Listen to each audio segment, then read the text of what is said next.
नमस्कार दोस्तों आज के वीडियो में मैं आपको जो मार्च 20 की डिफरेंट सैलरी है उसके बारे में जानकारी देना चाहूँगा। कैसे वो बिल हमको प्रोसेस करना है और कैसे जो स्थगन जो 15 दिन का मिला था हमें वेतन, उसके बाद का जो बाकी के 16 दिन का या फिर मंत्रालय कर्मचारियों के लिए बाकी के 9 दिनों का वेतन कैसे प्रोसेस करना है, उसके बारे में मैं आपको यहाँ पर एक प्रयोग करके बताना चाहूँगा दोस्तों।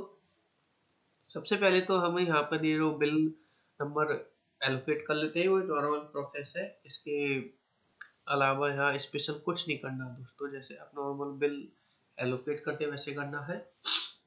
और फिर बिल प्रोसेस के लिए यहाँ अलग ऑप्शन दिया हुआ है डिफरेंट नाम से। बिल प्रोसेसिंग में मंथली सैलरी डिफरेंट, इस पर हम क्लिक करेंगे और मार्च 20 यहाँ पर हमें मंथ सेलेक्ट करना है। ठीक है दोस्तों,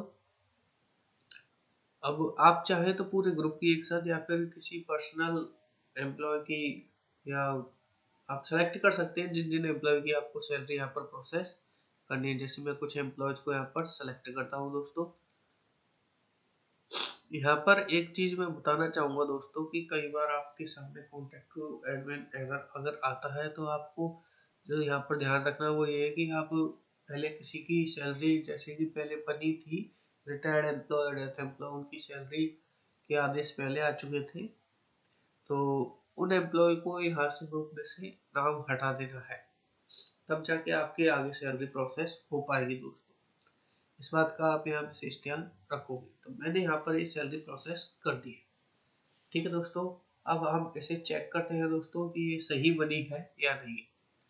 चेक करने के लिए दोस्तों आपको क्या करना पड़ेगा, आप एक तो जो लास्ट टाइम मार्च 20 की सैलरी होती है उसका डेटा अपने साथ रखिए और उस टाइम कितना मूल वेतन था वो डेटा अपने साथ रखिए। आप मैनुअल कैलकुलेशन करके पूरा चेक कर सकते हैं कि जो सैलरी आपने प्रोसेस की है वो सही बनी है या गलत। अब हम रिपोर्ट में आके ये सब चेक करते हैं दोस्तों। तो आपको मैं दोस्तों ये याद दिलाना चाहूंगा कि मार्च 20 की जब उस टाइम सैलरी बनी थी तो उसमें से कटौती क्या क्या हुई थी। तो उस टाइम जीपीएफ जो ओल्ड एम्प्लॉय है उनके सिर्फ आरपीएमएफ कटौती हुई थी और कोरोना डिडक्शन की कटौती हुई थी।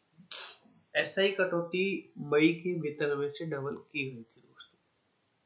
ठीक है दोस्तों, तो अब जीपीएफ कटौती उनकी नहीं हो पाई थी।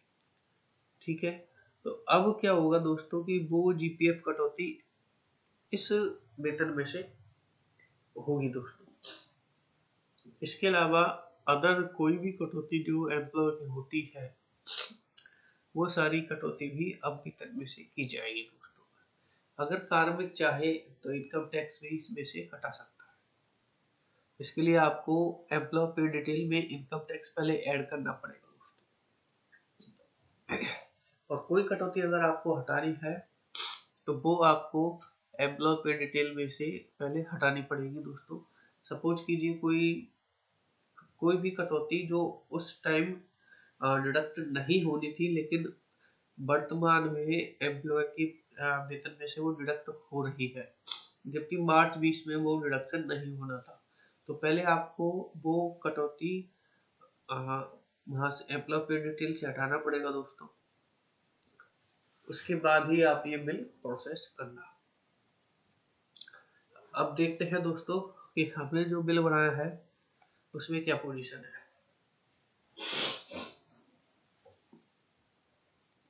यहाँ हमने मंथ सेलेक्ट किया,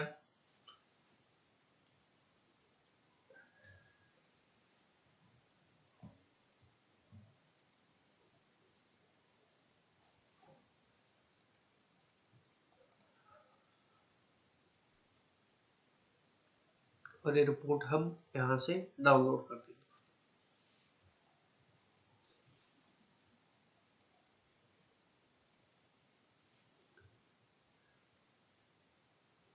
ये देखिए दोस्तों, इन 3 एम्प्लॉय का सैलरी बिल प्रोसेस करके मैंने यहाँ पर देखा था दोस्तों।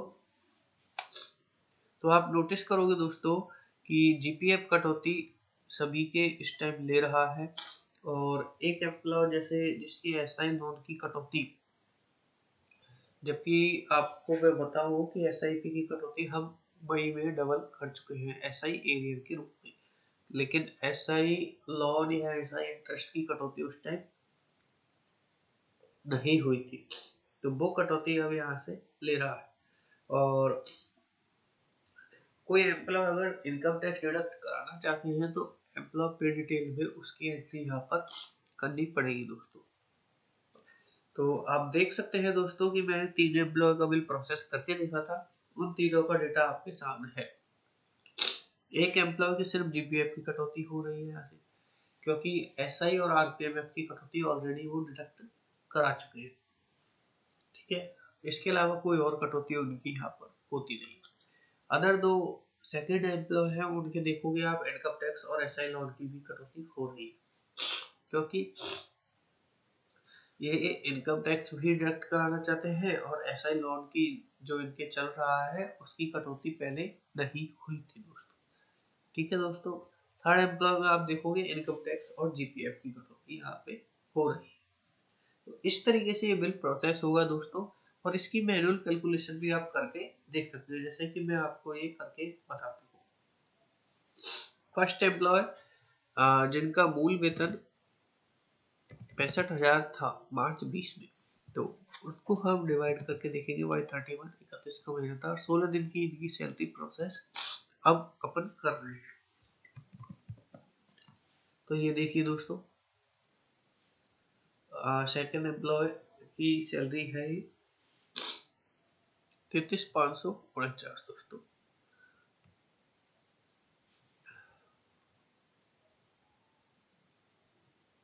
इस तरीके से आप ये मैनुअल कैलकुलेशन भी करके देख सकते हैं दोस्तों।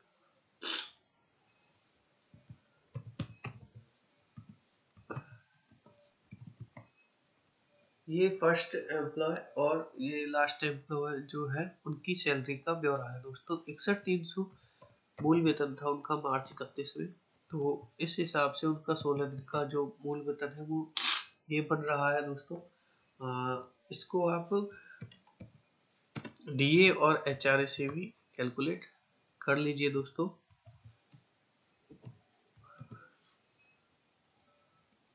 ये फिगर यहाँ पर हमारे सामने आ जाता है। तो इस तरीके से हम यहाँ पर ये मार्च 2020 की सैलरी डिफर जो की गई थी वो यहाँ पर प्रोसेस करते हैं।